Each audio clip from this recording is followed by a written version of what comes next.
Trey Nelson, he asked, do you think today's product has too much no sell and high spots to look to choreograph? Even the wrestlers on the mic argue like children on a playground. Will ever see another attitude era?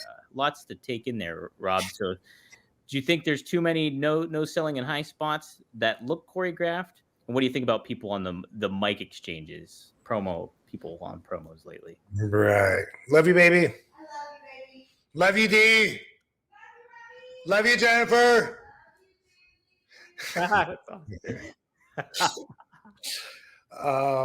Yes. I mean, what can I say? I did an interview with Bill Apter. I think this was the interview the other day where I was asked, it was either by him or maybe by someone else. I do several. But anyway, was I okay with the way that the business was changing and that it was, maybe it was even you that asked me, but I was like, I kind of am because I have to be, and it's evolving. It is what it is. So that is part of that. But for me, because I have my perspective is rooted in my old school foundation. Yeah, I look at a lot of that as steering away from what it should be and what was instilled into me when I was training. So it used to be way back in '89 when I started schooling with the original Sheik. The number one rule in the business was to protect the business at all costs because everyone made their living off of that, off of drawing fans in. They didn't want to kill the business. They didn't want to, they wanted people to be into their storylines and their matchups. It was very important and crucial for them. And I broke in where it was like, I guess, the tail end of that, probably. And because of that, it was a lot stiffer. In All Japan, we beat the shit out of each other. When I got trained with Sheik, if I ever had a black eye, a broken nose, or busted open or whatever, they always told me it said it was too, it's good for the business. And I always felt like it was all through ECW. I always loved when I had like a black eye, which was very often. And I loved it. I thought that it made me feel more like a fighter. Now, because society has changed so much, today's product of wrestling has evolved into a work safe, friendly environment with equal opportunity. It went from a good old boys secret society behind the doors kind of club to anybody can and should be able to do this, have the right to do it, feel like they're treated equally. And, I'm not sure it was meant to be that, but that's where I see today's product, like it's on the verge of that, of doing that transformation. And because of that, it's more important, to, not for me, but it seems like it's more important for today's wrestlers, especially if they're just trained today with today's values.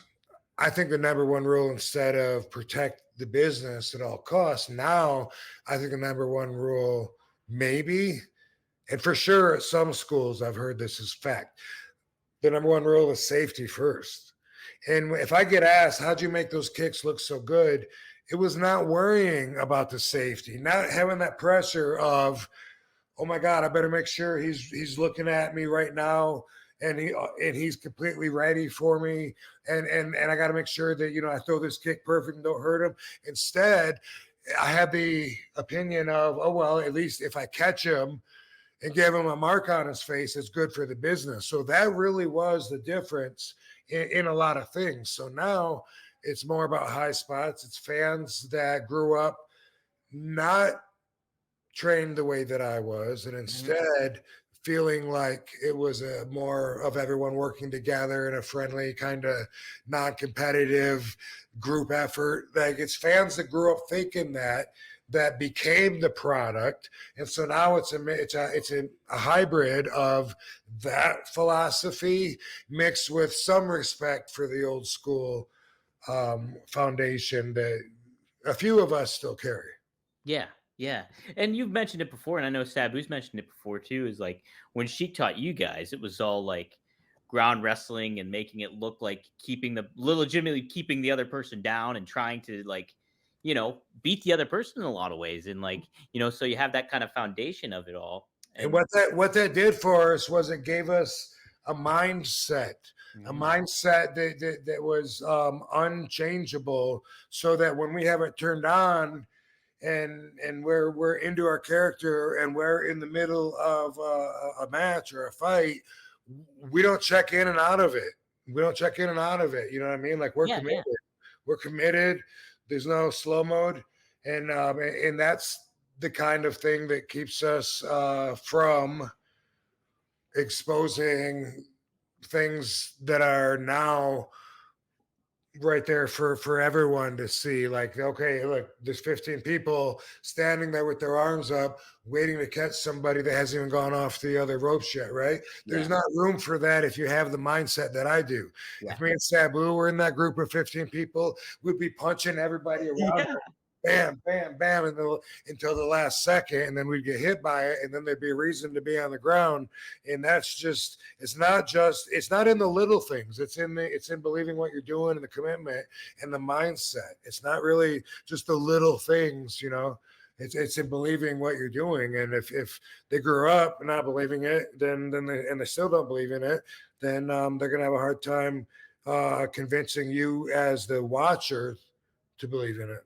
yeah. Great point, Rob. It's always a fascinating discussion too, and I know Kevin Nash on the latest podcast, they were kind of talking about it too, and he mentioned how it's like almost like wrestling today is tailored for those 10-second clips that people see, like people's attention span of 10 seconds, and that's what a lot of it seems to be tailored for. And to a lot of people's points, I think you've mentioned it too. It's like people see like these kids grew up like my age and younger playing video games and seeing what goes on the video games. I want to be like what it's on the video game. It's kind of not like that. That you Well, miss. I mean, a lot of times, I mean, let's face it, a lot of times it's like boom, hey, boom, a wrestler slams a wrestler down, let's say on a table, Uh huh.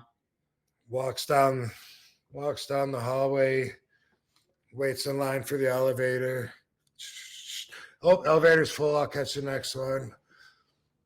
Next one, comes on, ding, it opens up. Oh, after you, gets on the elevator, hits three, goes up on the elevator, boom, goes out.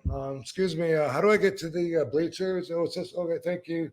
Goes out, walks out there, and crashes through. And then the people will still pop for them, so they don't know that what they just did is the stupidest thing that's ever been done in wrestling. Yeah. Yeah. You want to make sure those the stakes are always there, and you don't. It's just about the end result to them. They're not worried about protecting the business along the way because they don't think there's anything to protect anymore. But it still comes out in our art form, Mhm. and that's the difference. Yeah. 100%.